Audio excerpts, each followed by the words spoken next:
Are you worried about losing your SNAP benefits here in Rhode Island just because the recertification process feels, well, a bit overwhelming? Trust me, you are definitely not alone. We are here to guide you through every single step of this process to make absolutely sure you never miss out on the essential support you rely on. Welcome to This Explainer.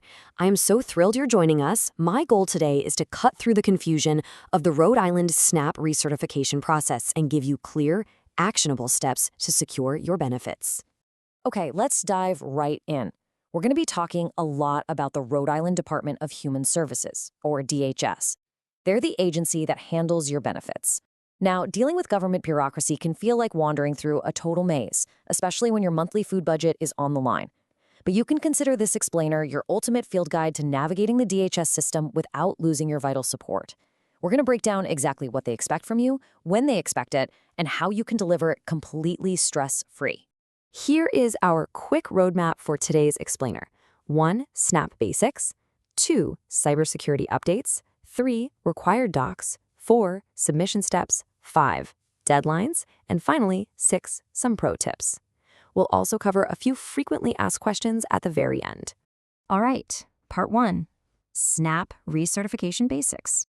Let's start at square one. Why do we even need to recertify? Basically, it's just how DHS verifies that you still qualify, making sure you keep receiving the right amount of support for your household. Everyone on SNAP in Rhode Island has to go through it. Now, you might hear this fancy government term tossed around, ex parte renewal. Sounds complicated, right? All it really means is that the computer system attempts to automatically renew your benefits using data it already has on file. But here is the catch, and it's a huge one. It only actually succeeds for a fraction of cases. Most people will still require manual packets. A super common trap people fall into is ignoring their mail because it looks like junk or assuming the system will just handle it automatically. Please don't fall into that trap. Keep a very close eye on your mailbox. So how often do you actually have to renew? Well, that timeline depends entirely on your household setup. Standard households usually need to renew every 12 to 24 months. But if you qualify for ESAP, that stands for the Elderly Simplified Application Project, which is for seniors or folks with disabilities who have no earned income, you only have to renew every 36 months. It's a fantastic, streamlined process designed specifically to ease the burden on our elderly and disabled neighbors. Moving on to Section 2. Navigating the RIB's system breach. Look, we have to talk about the elephant in the room, the recent, highly publicized computer outages.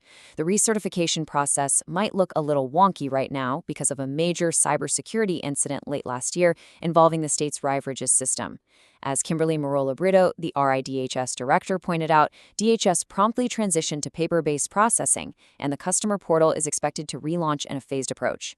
Because of that breach, a lot of their online systems went totally dark, forcing a heavy shift to paper applications. The good news? They secured program waivers from their federal partners, so benefits still hit EBT cards on January 1st without interruption.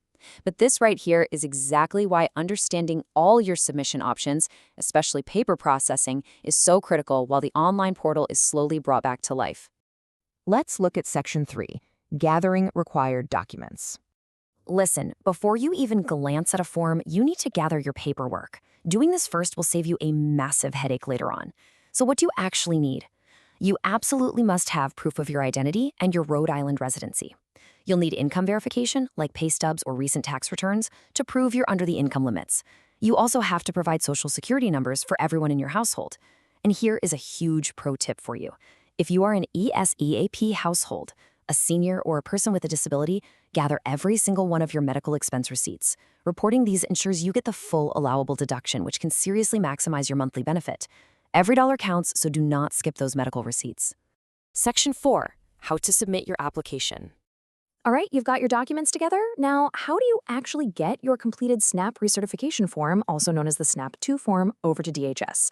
You've got 4 solid options. Step 1 is online, via the Healthy Road RI portal, assuming it's up and running during this phase relaunch. Step 2 is good old-fashioned snail mail. Just send your completed packet to P.O. Box 8709 in Cranston, Rhode Island. Step 3 is in person. You can literally walk up and drop your documents securely into a DHS drop box at your local regional office.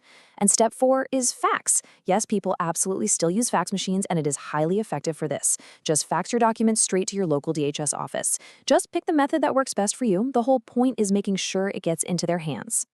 Next up, Section 5, Crucial Deadlines and Timelines. When it comes to maintaining continuous benefits without a terrifying lapse, timing is literally everything. Let's map out the life cycle of a recertification. In the 11th month of your certification period, or your 23rd month if you're ESAP, you're going to get an expiration notice in the mail.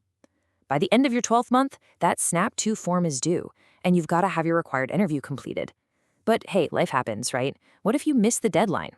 Deep breath. You have exactly 30 days past the due date as a grace period. If you act fast, within that 30-day window, you can get your case reinstated and avoid having to fill out a completely brand new application. Real quick, before we move off of timelines, standard 12-month households need to know about interim reporting. You have to submit what's called a SNAP 2M form before the end of your 6th month. DHS is going to mail this check-in form to you in your 5th month. Don't let this catch you off guard mid-year. It's just a quick update to confirm nothing huge has changed, but it is 100% mandatory. All right, Section 6, Tips for Success and Community Support. This is honestly my absolute favorite part, the actionable strategies to help you bypass those annoying bureaucratic roadblocks. First up, you've got to comply with Wednesday phone matching rules. If you're doing a phone interview or calling DHS on their super busy processing Wednesdays, you absolutely must call from the exact phone number registered on your account. If you call from a buddy's phone, the system won't recognize it and it'll boot you into a massive manual delay queue. No thanks. Second, if you're required to work under SNAP rules, make sure you clearly verify your work hours or document a valid exemption. If you don't, you could lose your benefits after just 3 months. And finally, utilize community action programs. Seriously, you do not have to figure all this out by yourself. To put this all into perspective, let's meet Sarah. Sarah is a hypothetical SNAP recipient who was feeling completely overwhelmed by the renewal process and those messy system outages. But instead of giving up, Sarah went down to the Rhode Island Community Food Bank, which acts as a specialized SNAP outreach vendor. They literally sat down with her, helped her sort out her confusing pay stubs and medical receipts, and successfully uploaded the whole shebang online for her. By leaning on local allies like SNAP outreach partners, think organizations like the Center for Southeast Asians or One Neighborhood Builders, Sarah kept her benefits without missing a beat. And finally, Section 7, FAQs and Final Steps. Let's tackle the scariest, most urgent question I get from people. What happens if I get denied or completely miss my deadline? First, don't panic. Like we talked about, if you just miss the deadline, you have that 30-day grace period to get everything back on track without starting over. But what if you get an official denial, or your benefits are suddenly reduced? You have a 90-day window from the date on your notice to request a fair hearing. And the best part? You can get completely free help for this. Rhode Island Legal Services assists households facing denial or termination. You can just give them a call at 1-800-662-5034. There is almost always a recourse. Before we wrap up, just a very quick disclaimer. This explainer is strictly for educational purposes. You should always consult official DHS resources or a legal advisor for advice regarding your specific situation. I truly hope this step-by-step breakdown has made the Rhode Island SNAP recertification process feel a whole lot more manageable for you today. I would love to hear from you, so please drop a comment below with your own experiences or questions, and make sure to subscribe for more detailed guides just like this one. I'll leave you with this final thought to chew on. If understanding the system is the key to keeping your benefits, what is one single step you can take today to ensure your paperwork is perfectly prepared for tomorrow?